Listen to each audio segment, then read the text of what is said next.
Hey folks, we're out here at our family farm, and today I'm going to show you how to create a bedding area.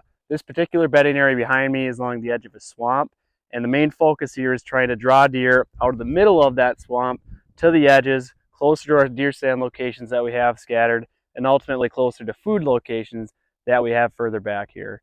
So what we're going to be focusing on is just creating a little bit more structure and a little bit more cover. It already is a relatively decent bedding area, but we're just trying to enhance it. And again, trying to pull deer more closer to the edge of the swamp and ultimately closer to our stand locations. So what's missing here is horizontal structure. There's not a whole lot of down trees or any sort of hinge cutting or anything like that.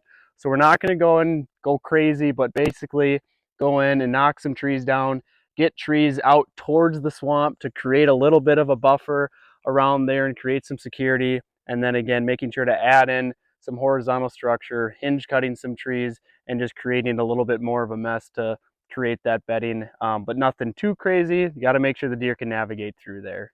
So you can see here, we went through and cut a bunch of these balmagiliads or balsam poplar, added some horizontal structure in here. You can see we left some standing. In an ideal world, you have oak trees that might be scattered in here, and in this case, we actually did have some younger ones that we released at the same time. So that's a really good thing to keep in mind when you're creating some of these bedding areas. Releasing any younger oak trees, crab apples, any sort of fruit or acorn producing tree. You ideally don't cut down and actually try to release them by cutting down some surrounding trees. We did cut some trails through here. We also left some areas so there isn't any trails to actually direct deer travel. So you don't necessarily need to have a million trails going through there, but try to create only a select few to funnel those deer through that bedding area to the stand locations that we have set up. So that's pretty much it. The whole project took about an hour or so. If you don't know where to start, starting with areas that you know deer are bedding in, enhancing those bedding locations and expanding them to allow more deer to be in them, getting closer to stand locations.